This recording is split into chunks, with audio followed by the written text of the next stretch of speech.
Kalau duit cash saya rasa kalah sama Hotman. Tetapi kalau aset, Hotman nggak ada apa-apanya sama saya. Kalau dihitung semua ya aset saya, nggak ada apa-apanya sama sekali sama saya. Gitu. Aset saya punya gunung kok. Kalau duit cash saya rasa kalah sama Hotman. Tetapi kalau aset, Hotman nggak ada apa-apanya sama saya. Kalau dihitung semua ya aset saya, nggak ada apa-apanya sama sekali sama saya. Gitu. Kalau duit cash saya rasa kalah sama Hotman. Tetapi kalau aset, Hotman nggak ada apa-apanya sama saya. Kalau dihitung semua ya aset saya, nggak ada apa-apanya sama sekali sama saya. Gitu. Aset saya punya gunung kok. Baik sahabat sekalian, pernyataan atau statement yang pernah diungkapkan oleh seorang Firdaus Oibobo membuat netizen merasa geli ketika mendengar apa yang pernah ia sampaikan. Ia pernah mengungkapkan bahwa ia memiliki aset yang jauh melebihi aset yang dimiliki oleh Hotman Paris. Menurutnya mungkin kalau uang cash itu Hotman lebih banyak, tetapi kalau berbicara aset mungkin ia lebih banyak memiliki aset. Karena katanya ia memiliki sebuah gunung di daerah Parung katanya. Dan hal ini tentu membuat banyak netizen yang meragukan, dan ya ada banyak yang harus tertawa geli mendengar ucapan atau statement dari Firdaus Oibobo tersebut. Dan dalam video ini saya akan tampilkan atau reaksikan beberapa buah video terkait dengan respon atau tanggapan dari para netizen atas ucapan atau pernyataan dari Firdaus Oibobo tersebut.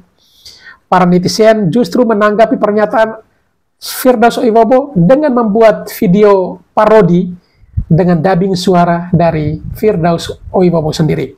Memang terkesan lucu, kocak, tetapi itulah kenyataan yang terjadi. Seorang pengacara yang katanya cukup terkenal, tetapi justru memberikan statement yang di luar dugaan dan mengundang gelak tawa, serta netizen tidak hanya sampai di situ untuk menontonnya, tetapi mereka meresponinya dengan membuat banyak video-video parodi. Untuk tidak memperpanjang kata, kita langsung saja ke video-videonya.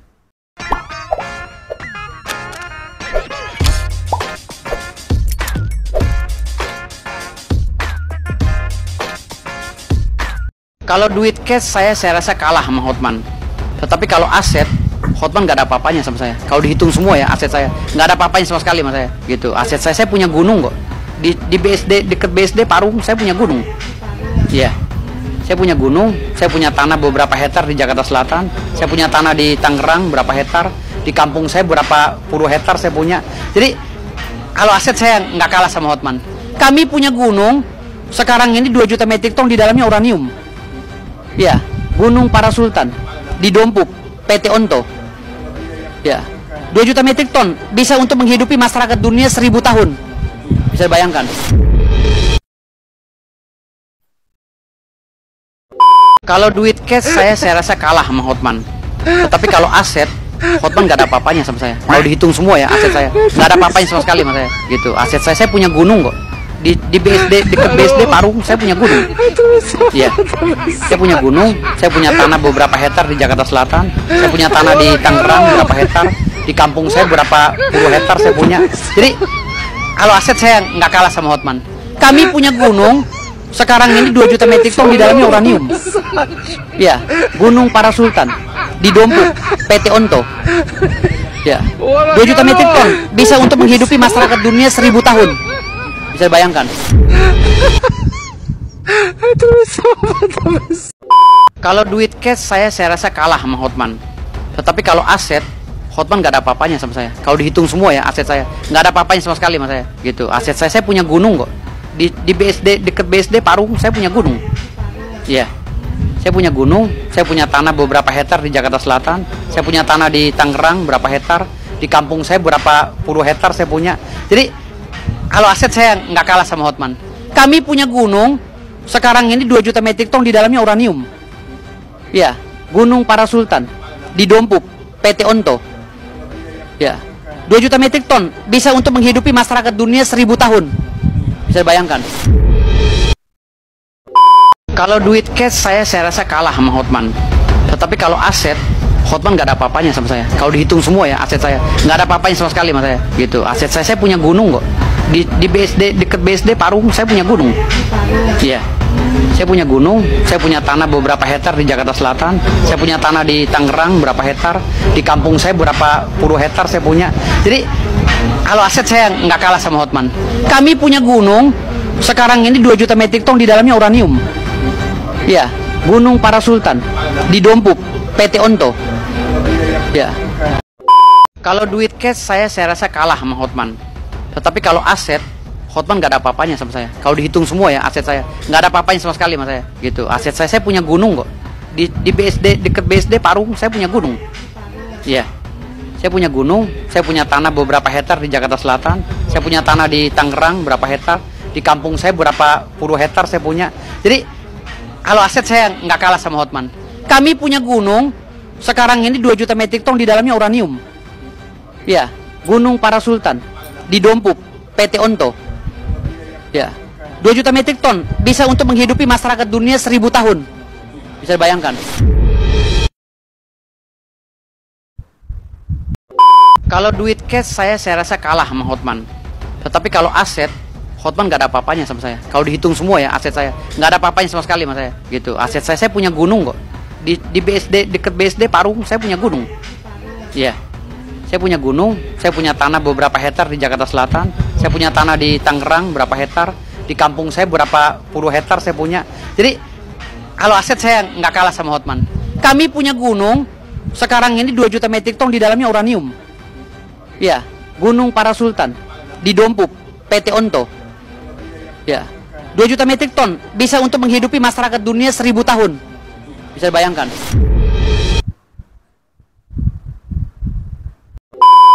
Suruh belajar lagi ilmu hukum Hotman Paris. Ya, doktornya dari mana dia? Bicaranya ngaco, literasinya nggak jelas, artikulasinya nggak jelas. Suruh debat dengan saya di TV. Semua buka pasal-pasal. Hotman Paris, kau jangan banyak piknik. Utang-utang kau debat di TV. Dari mana dasarnya kau bilang aku nggak boleh bersidang di seluruh Indonesia? Jangan fitnah, ya. Jangan fitnah Hotman Paris. Ya. Kau membuat ujaran kebencian dan menghasut orang agar membenci saya. Ya, nanti akan saya buat perhitungan sama kau. Ya. Kalau duit cash saya rasa kalah sama Hotman. Tetapi kalau aset, Hotman nggak ada apa-apanya sama saya. Kalau dihitung semua ya aset saya, nggak ada apa-apanya sama sekali sama saya. Gitu. Aset saya punya gunung kok. Di BSD, dekat BSD Parung, saya punya gunung. Iya. Saya punya gunung, saya punya tanah beberapa hektar di Jakarta Selatan, saya punya tanah di Tangerang berapa hektar, di kampung saya berapa puluh hektar saya punya. Jadi kalau aset saya nggak kalah sama Hotman. Kami punya gunung, sekarang ini 2 juta metrik ton di dalamnya uranium. Ya, Gunung Parasultan di Dompuk, PT Onto.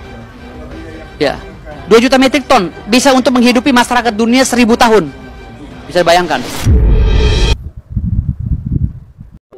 Kalau duit cash saya rasa kalah sama Hotman. Tetapi kalau aset, Hotman nggak ada apa-apanya sama saya. Kalau dihitung semua ya aset saya, nggak ada apa-apanya sama sekali sama saya. Gitu. Aset saya punya gunung kok. Di BSD, dekat BSD Parung, saya punya gunung. Iya. Saya punya gunung, saya punya tanah beberapa hektar di Jakarta Selatan, saya punya tanah di Tangerang berapa hektar, di kampung saya berapa. Pokoknya Hotman Paris itu ya, kalau adu uang cash sama saya, ya saya rasa saya kalah ya. Walaupun Paris dari Medan, bukan benar-benar dari Paris. Tapi kalau di total secara keseluruhan, di bidang aset, saya rasa Hotman itu nggak ada apa-apanya dibanding saya. Saya punya gunung kok, gunung di dekat BSD tuh, di Parung. Saya juga punya tanah beberapa hektar di Jakarta Selatan, di Tangerang ada, sama di kampung saya juga tuh, berapa hektar tuh di kampung saya tuh. Gunung saya tuh ya, yang ribuan hektar, itu di bawah PT Onto. Isinya tuh uranium, tahu nggak kamu? Uranium itu kalau dijual bisa menghidupi masyarakat seisi dunia sampai 1000 tahun ke depan.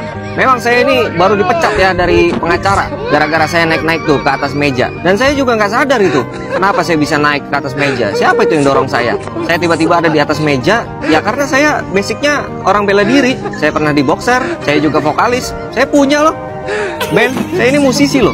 Saya juga wartawan, saya bukannya sombong. Saya bisa aja dipanggil Habib, karena saya keturunan Rasul. Kalau duit cash saya rasa kalah sama Hotman. Tetapi kalau aset, Hotman nggak ada apa-apanya sama saya. Kalau dihitung semua ya aset saya, nggak ada apa-apanya sama sekali sama saya. Gitu. Aset saya punya gunung kok. Di BSD, dekat BSD Parung, saya punya gunung. Iya. Saya punya gunung, saya punya tanah beberapa hektar di Jakarta Selatan, saya punya tanah di Tangerang berapa hektar, di kampung saya berapa puluh hektar saya punya. Jadi kalau aset saya nggak kalah sama Hotman. Kami punya gunung, sekarang ini 2 juta metrik ton di dalamnya uranium. Ya, Gunung Parasultan di Dompuk, PT Onto. Ya, 2 juta metrik ton bisa untuk menghidupi masyarakat dunia 1000 tahun. Bisa bayangkan. Kalau duit cash saya rasa kalah sama Hotman. Tetapi kalau aset, Hotman nggak ada apa-apanya sama saya. Kalau dihitung semua ya aset saya, nggak ada apa-apanya sama sekali sama saya. Gitu. Aset saya punya gunung kok. Di BSD, deket BSD Parung, saya punya gunung. Iya. Saya punya cash saya rasa kalah sama Hotman. Tetapi kalau aset, Hotman nggak ada apa-apanya sama saya. Kalau dihitung semua ya aset saya, nggak ada apa-apanya sama sekali sama saya. Gitu. Aset saya punya gunung kok. Di BSD, deket BSD Parung, saya punya gunung. Iya. Saya punya gunung, saya punya tanah beberapa hektar di Jakarta Selatan, saya punya tanah di Tangerang berapa hektar, di kampung saya berapa puluh hektar saya punya. Jadi kalau aset saya nggak kalah sama Hotman. Kami punya gunung, sekarang ini 2 juta metrik ton di dalamnya uranium. Ya, Gunung Parasultan di Dompuk, PT Onto. Ya, 2 juta metrik ton bisa untuk menghidupi masyarakat dunia 1000 tahun. Bisa bayangkan. Kalau duit cash saya rasa kalah sama Hotman. Tetapi kalau aset, Hotman nggak ada apa-apanya sama saya. Kalau dihitung semua ya aset saya, nggak ada apa-apanya sama sekali sama saya. Gitu. Aset saya punya gunung kok. Di BSD, deket BSD Parung, saya punya gunung. Iya. Saya punya gunung, saya punya tanah beberapa hektar di Jakarta Selatan, saya punya tanah di Tangerang berapa hektar, di kampung saya berapa puluh hektar saya punya. Jadi kalau aset saya nggak kalah sama Hotman. Kami punya gunung, sekarang ini 2 juta metrik ton di dalamnya uranium. Kalau duit cash saya rasa kalah sama Hotman. Tetapi kalau aset, Hotman nggak ada apa-apanya sama saya. Kalau dihitung semua ya aset saya, nggak ada apa-apanya sama sekali sama saya. Gitu. Aset saya punya gunung kok. Di BSD, deket BSD Parung, saya punya gunung. Iya. Saya punya gunung, saya punya tanah beberapa hektar di Jakarta Selatan, saya punya tanah di Tangerang berapa hektar, di kampung saya berapa puluh hektar saya punya. Jadi kalau aset saya nggak kalah sama Hotman. Kami punya gunung, sekarang ini 2 juta metrik ton di dalamnya uranium. Ya, Gunung Parasultan di Dompuk, PT Onto. Ya, 2 juta metrik ton bisa untuk menghidupi masyarakat dunia 1000 tahun. Bisa bayangkan. Kalau duit cash saya rasa kalah sama Hotman. Tetapi kalau aset, Hotman nggak ada apa-apanya sama saya. Kalau dihitung semua ya aset saya, nggak ada apa-apanya sama sekali sama saya. Gitu. Aset saya punya gunung kok. Di BSD, deket BSD Parung, saya punya gunung. Iya. Saya punya gunung, saya punya tanah beberapa hektar di Jakarta Selatan, saya punya tanah di Tangerang berapa hektar, di kampung saya berapa puluh hektar saya punya. Jadi kalau aset saya nggak kalah sama Hotman. Kami punya gunung, sekarang ini 2 juta metrik ton di dalamnya uranium. Ya, Gunung Parasultan. Kalau duit cash saya rasa kalah sama Hotman. Tetapi kalau aset, Hotman nggak ada apa-apanya sama saya. Kalau dihitung semua ya aset saya, nggak ada apa-apanya sama sekali sama saya. Gitu. Aset saya punya gunung kok. Di BSD, deket BSD Parung, saya punya gunung. Iya. Saya punya gunung, saya punya tanah beberapa hektar di Jakarta Selatan, saya punya tanah di Tangerang berapa hektar, di kampung saya berapa puluh hektar saya punya. Jadi kalau aset saya nggak kalah sama Hotman. Kami punya gunung, sekarang ini 2 juta metrik ton di dalamnya uranium. Ya, Gunung Parasultan di Dompuk, PT Onto. Ya, 2 juta metrik ton bisa untuk menghidupi masyarakat dunia 1000 tahun. Bisa bayangkan. Kalau duit cash saya rasa kalah sama Hotman. Tetapi kalau aset, Hotman nggak ada apa-apanya sama saya. Kalau dihitung semua ya aset saya, nggak ada apa-apanya sama sekali sama saya. Gitu. Aset saya punya gunung kok. Di BSD, deket BSD Parung, saya punya gunung. Iya. Saya punya gunung, saya punya tanah beberapa hektar di Jakarta Selatan, saya punya tanah di Tangerang berapa hektar, di kampung saya berapa puluh hektar saya punya. Jadi kalau aset saya nggak kalah sama Hotman. Kalau duit cash saya rasa kalah sama Hotman. Tetapi kalau aset, Hotman nggak ada apa-apanya sama saya. Kalau dihitung semua ya aset saya, nggak ada apa-apanya sama sekali sama saya. Gitu. Aset saya punya gunung kok. Di BSD, deket BSD Parung, saya punya gunung. Iya. Saya punya gunung, saya punya tanah beberapa hektar di Jakarta Selatan, saya punya tanah di Tangerang berapa hektar, di kampung saya berapa puluh hektar saya punya. Jadi kalau aset saya nggak kalah sama Hotman. Kami punya gunung, sekarang ini 2 juta metrik ton di dalamnya uranium. Ya, Gunung Parasultan di Dompuk, PT Onto. Kalau duit cash saya rasa kalah sama Hotman. Tetapi kalau aset, Hotman nggak ada apa-apanya sama saya. Kalau dihitung semua ya aset saya, nggak ada apa-apanya sama sekali sama saya. Gitu. Aset saya punya gunung kok. Di BSD, deket BSD Parung, saya punya gunung. Iya. Saya punya gunung, saya punya tanah beberapa hektar di Jakarta Selatan, saya punya tanah di Tangerang berapa hektar, di kampung saya berapa puluh hektar saya punya. Jadi kalau aset saya nggak kalah sama Hotman. Kalau duit cash saya rasa kalah sama Hotman.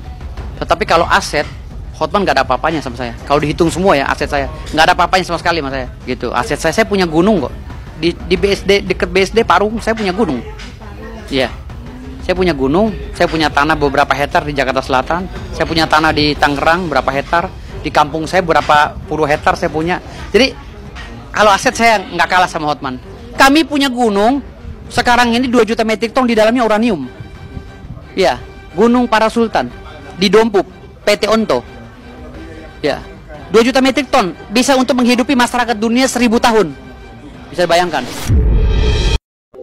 Pokoknya Hotman Paris itu ya, kalau adu uang cash sama saya, ya saya rasa saya kalah ya. Walaupun Paris dari Medan, bukan benar-benar dari Paris. Tapi kalau di total secara keseluruhan, di bidang aset, saya rasa Hotman itu nggak ada apa-apanya dibanding saya. Saya punya gunung kok, gunung di dekat BSD tuh, di Parung. Saya juga punya tanah beberapa hektar di Jakarta Selatan. Di Tangerang ada, sama di kampung saya juga tuh, berapa hektar tuh di kampung saya tuh. Gunung saya tuh ya, yang ribuan hektar, itu di bawah PT Onto. Isinya tuh uranium, tahu nggak kamu?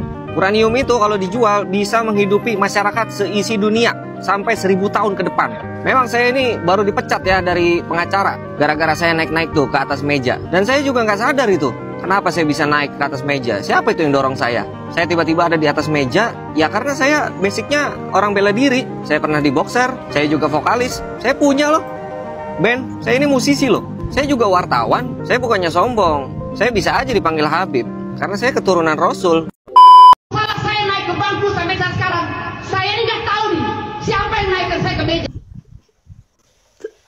Ini sangat lucu bang. Ini saya mau komentarinnya jadi pengen ketawa atau statement abang. Ini saya juga bingung. Siapa nih kira-kira yang naikin Bang Firdaus ke atas meja? Apakah Jini Prit yang lewat di persidangan? Atau kuntilanak? Wah, tiba-tiba menyihir abang di atas meja tanpa abang sadarin? Atau rekan-rekan seprofesi abang yang tiba-tiba sigap naikin abang ke atas meja? Atau siapa bang? Kalau menurut saya nih bang ya, yang naikin abang ke atas meja itu kaki abang sendiri, diri abang sendiri yang naik ke atas meja gitu ya. Mungkin spontan atau apa, pokoknya diri abang sendiri yang naik ke atas meja. Jadi jangan stop menyalahkan atau mempertanyakan siapa yang naikin abang ke atas meja, karena itu sangat memalukan. Aduh, ya udahlah, menurut saya nih bang, yang terbaik daripada abang membuat statement yang bikin mempermalukan diri sendiri gitu ya, lebih baik abang meminta maaf bagaimanapun, sadar tidak sadar. Apa yang abang Firdaus lakukan, naik ke atas meja menggunakan baju toga, sudah sangat mempermalukan profesi advokat loh bang. Ini sangat mempermalukan ya. Kita harus paham kode etik kita ya bang ya. Ini udah di luar kendali gitu ya. Seorang advokat naik ke atas meja. Anda ini pengacara loh, bukan bodyguard. Harus dipahami betul. Anda di ruang persidangan ini untuk apa? Untuk membela klien, betul. Tapi secara apa? Secara sesuai dengan undang-undang yang berlaku. Secara kode etik Anda sebagai advokat, bukan sebagai bodyguard bang. Ya tolong dipahami itu. Lebih baik abang ini minta maaf aja ke majelis hakim, ke pihak-pihak pengadilan, karena abang sadar atau tidak sadar sudah membuat kisruh pengadilan kemarin ya.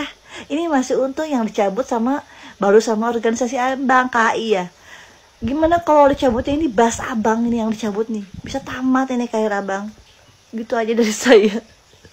Stop mempertanyakan kenapa abang bisa naik ke atas meja. Lebih baik abang minta maaf. Terima kasih.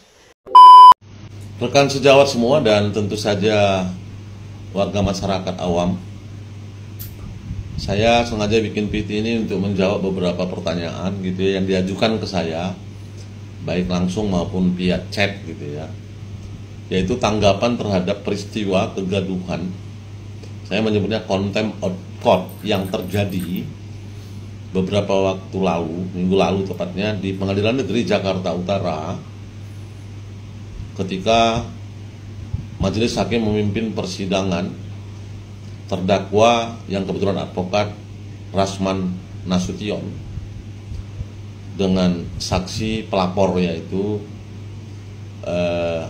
rekan Hotman Paris Hutapea.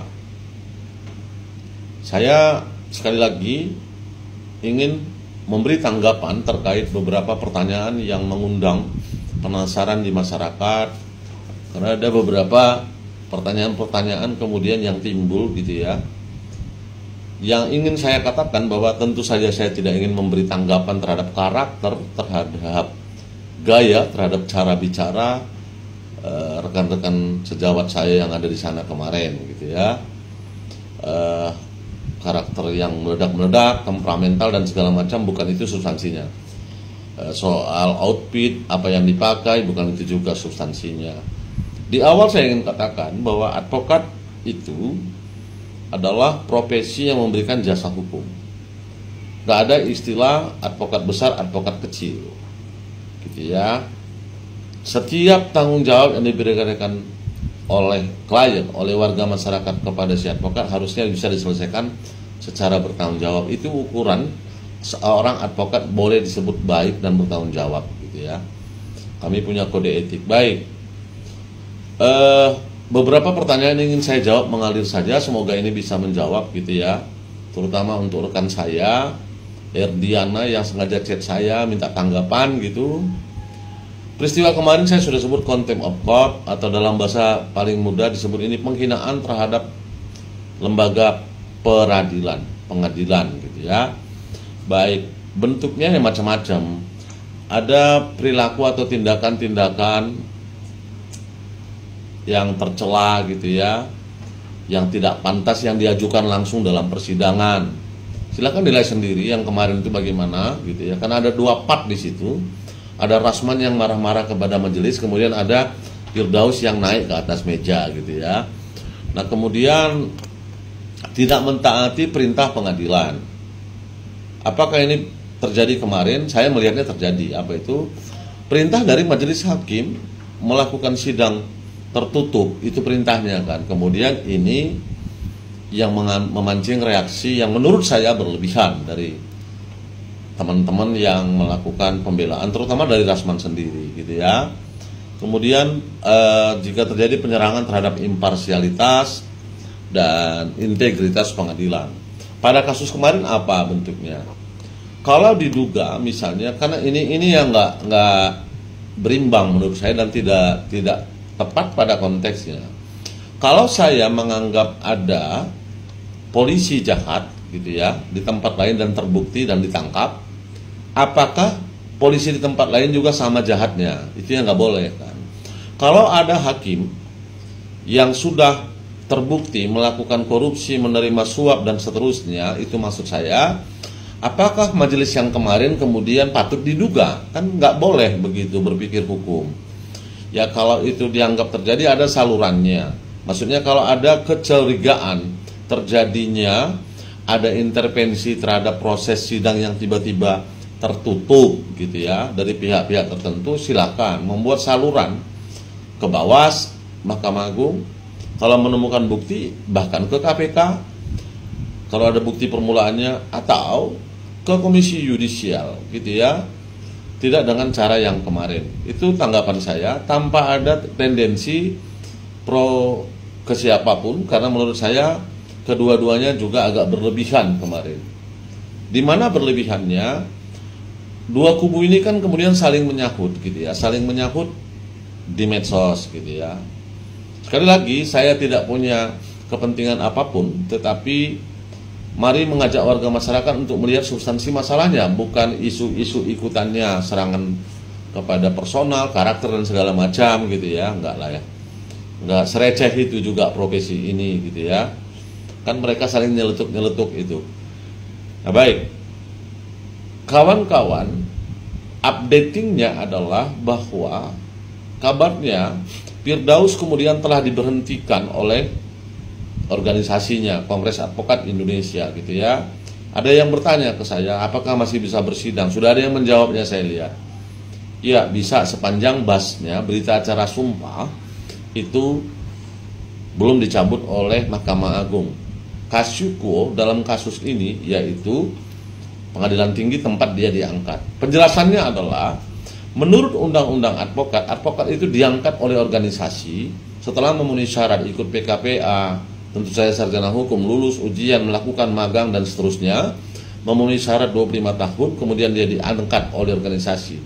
Setelah pengangkatan itu, maka pasal 3 Undang-Undang Advokat gitu ya, mewajibkan setiap advokat yang mau menjalankan praktek profesinya wajib terlebih dahulu disumpah. Itu yang kita sebut berita acara sumpah. Kalau begitu, kapan pertanyaannya advokat bisa diberhentikan atau advokat berhenti sebagai profesi advokat? Pasal 10 Undang-Undang Advokat itu jelas. Yang pertama atas permintaan sendiri, yang kedua karena dia melakukan kejahatan atau tindak pidana yang ancaman hukumannya maksimal 4 tahun dan sudah berkekuatan hukum tetap.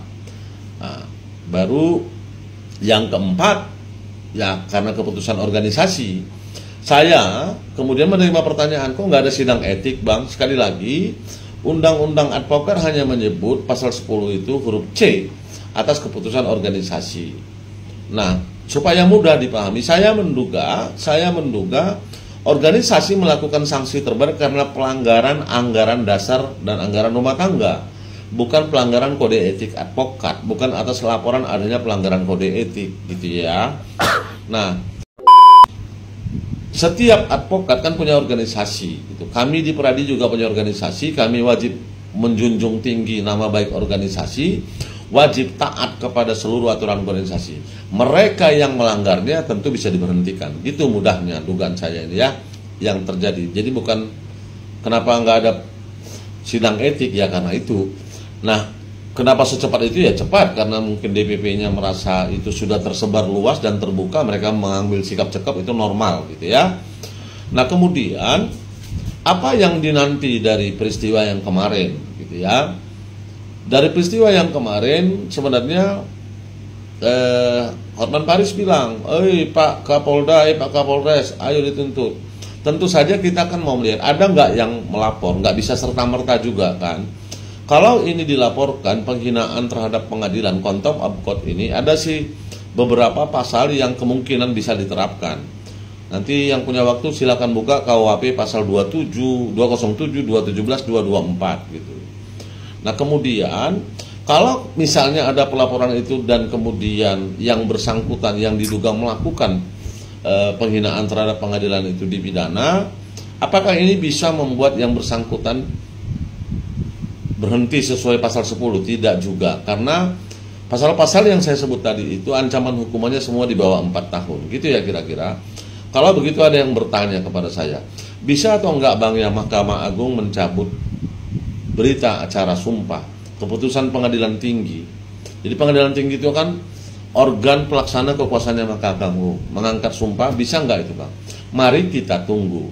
Belum ada dasar aturan yang saya temukan, tetapi mungkinkah itu? Mungkin saja sekali lagi penghinaan terhadap Pengadilan Negeri Jakarta Utara adalah penghinaan kepada Mahkamah Agung Republik Indonesia, gitu membacanya ya. Nah, kita sungguh kalau betul itu ada, ya ini baru pertama kali terjadi. Ada penyerang terhadap pengadilan yang dicabut basnya, gitu ya. Jadi kalau seorang kayak yang kemarin lompat teriak-teriak sekali udah jamak terjadi itu. Bukan yang pertama. Saya sendiri pernah gebrak-gebrak meja pengadilan pada sidang perdata, tetapi gebrakan saya tidak saya tujukan kepada hakim memimpin persidangan, tapi kepada lawan perkara karena dia melakukan serangan personal. Ada juga dulu kan kita tahu di Pengadilan Negeri Jakarta Pusat jika tidak salah, ada ekspresi kekecewaan advokat yang dilampiaskan langsung ke majelis hakim dan setahu saya itu sudah diproses secara pidana. Begitu kawan-kawan, semoga ini memberi penjelasan secara proporsional dan menjawab beberapa pertanyaan yang terutama dari warga masyarakat yang penasaran terhadap beberapa pertanyaan tadi. Salam Advokat Indonesia, salam penegakan hukum. Bahwa anggota kami yang bernama Firdaus Oiwobo itu diberhentikan sebagai anggota kami. Biar masyarakat tahu bagaimana perilaku si terdakwa. Dibuka, diliput media, akan lebih baik lah, transparan gitu kan, jadi tahu semua. Dan tadi juga malam para pengurus senior khususnya juga membahas terkait dengan adanya ya anggota kami yang dinilai berperilaku sangat tidak pantas di dalam ruang persidangan, sehingga tadi malam juga sudah diambil keputusan bahwa anggota kami yang bernama Firdaus Oiwobo itu diberhentikan sebagai anggota kami. Itu per kemarin? Ya, per tadi malam. Mungkin alasannya, pertimbangannya apa? Itu tadi tidak menghormati ya ruang persidangan dan juga membuat malu ya organisasi. Artinya itu sudah tidak bisa ditolerir lagi, sehingga harus mengambil sikap seperti itu. Kita sama-sama ketahui ya, kalau namanya ada satu perbuatan yang seharusnya kita semua tahu lah. Orang mau mulai persidangan aja kan semua berdiri kita ya. Itu masih di area, masih di properti milik pengadilan aja sampai naik begitu. Nah, kebetulan hari itu saya hadir menyaksikan persidangan. Saya juga sangat menyayangkan ya, seharusnya itu semua tidak perlu terjadi lah, atau sampai dipertontonkan di muka publik gitu. Itu kan yang bersangkutan mengatakan dia merasa tidak konyong-konyong, tidak sadar tanpa disadari. Nah, ini iya, tapi apapun itu namanya sesuatu yang tidak boleh dilakukan. Sekarang saya bilang, saya bunuh orang, saya bunuh dia gitu kan. Terus saya bisa ngomong nggak sama orang, wah saya nggak sengaja, saya nggak maksud. Tapi kan perbuatannya. Nah artinya ya kalau kita namanya laki-laki ya, punya sifat satria ya, kalau memang kita lakukan ya kita minta maaf ya, kita siap dengan konsekuensinya, jangan malah memberikan alasan-alasan gitu sih. Nah, abang kan tadi mengatakan kejadian itu ada ya. Nah, gini, jadi semua itu sebab akibat. Saya kemarin hadir di situ ya, dalam persidangan Hotman dan Rasman itu karena saya merasa sebagai junior ya, mereka kan abang-abang saya ya, saya harus dan pengen melihat secara langsung, pengen melihat mereka beradu argumentasi, beradu alat bukti yang akan bisa nanti menjadi fakta-fakta di persidangan. Itu tujuan niat saya datang kemarin ke persidangan seperti itu. Nah, saya juga sangat menyayangkan informasi juga dari teman-teman media, wartawan, yang dari mulai awal sidang itu dibuka, itu kan memang terbuka untuk umum. Ya, nah saya tahu itu dari teman-teman media, terbuka untuk umum. Lalu kenapa tiba-tiba hari kemarin itu menjadi sidang tertutup? Tertutup dari mana? Tidak hanya dari media, tapi juga dari kami, ya, para advokat, dari pihak keluarga, asisten, pengacara yang sedang bersidang. Nah, ini kan betul-betul mengejutkan. Saya pribadi juga melihat ada apa ini? Karena kan di sini kan yang disidangkan ini kasusnya kasus undang-undang ITE. Dan bukan kasus pornografi, bukan kasus-kasus yang anak gitu kan. Akhirnya saya sangat menyayangkan gitu loh. Padahal ini momennya si korban, ya, momennya membuka si terdakwa ini seperti apa perilakunya gitu loh. Bahkan saya sampai menganalogikan kalau saya jadi korban, saya akan minta sidang terbuka, minta diliput oleh media supaya ya semua bisa melihat bagaimana perilakunya si terdakwa. Pasti saya akan minta terbuka gitu loh. Nah, mungkin kalau di sisinya saya menjadi seorang terdakwa atau pelaku, saya pasti akan mati-matian bagaimana caranya supaya sidang tertutup, ya, supaya tidak diliput media. Kenapa? Saya harus menjaga dong aib dan perilaku saya yang buruk, kan begitu. Nah, jadi saya mendukung korban itu. Udahlah, kita buka aja, biar masyarakat tahu bagaimana perilaku si terdakwa. Dibuka, diliput media, akan lebih baik lah, transparan gitu kan, jadi tahu semua. Itu nggak usah harus ada yang ditutupi. Itu kalau saya, pendapat saya. Kang, tapi apakah di setiap persidangan itu prosedurnya si korban itu bisa meminta ke majelis hakim untuk tertutup? Oh ya bisa,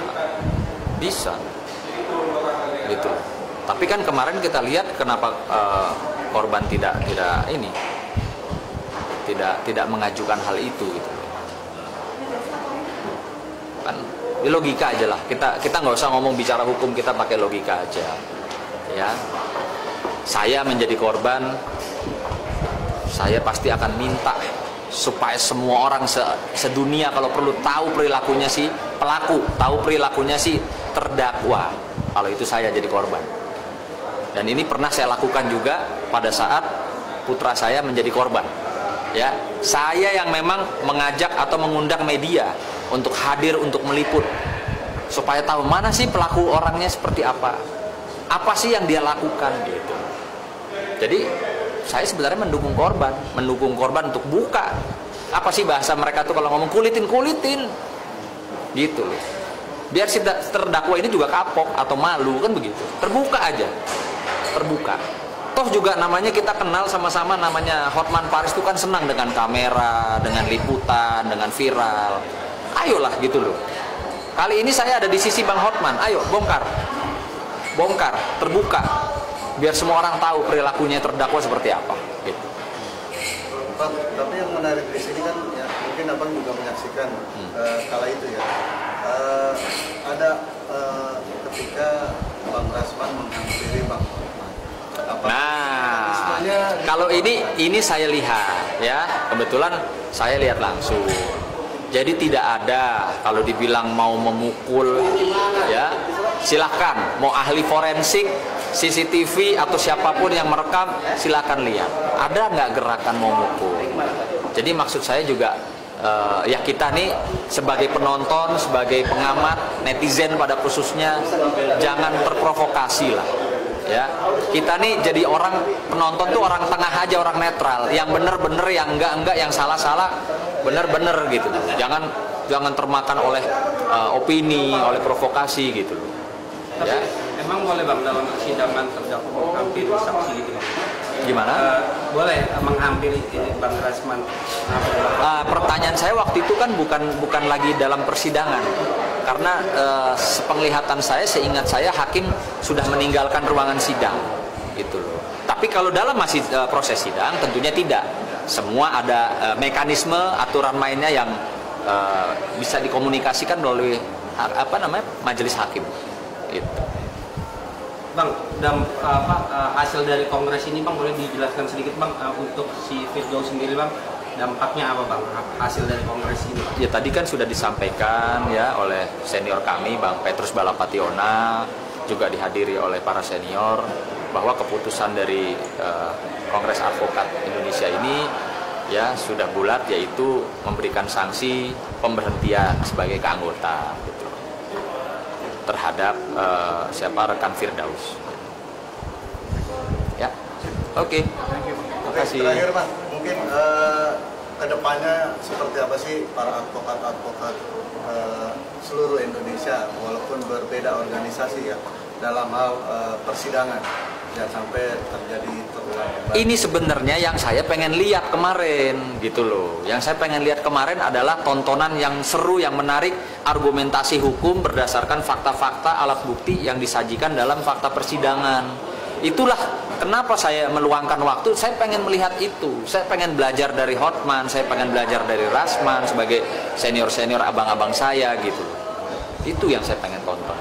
Jadi tetap harus tetap beretika, harus tetap menjaga dirinya tuh adalah seorang advokat yang apalagi diliput media ya, harus menjadi panutan lah di masyarakat gitu. Bukan malah menjadi kok pengacara begitu ya gitu. Baik sahabat sekalian, demikianlah beberapa buah video yang coba saya reaksi pada kesempatan kali ini. Dan kepada para sahabat sekalian setelah menyaksikannya dan ingin berkomentar, silakan tulis di kolom komentar. Sekian dan terima kasih, dan sampai berjumpa kembali di video selanjutnya.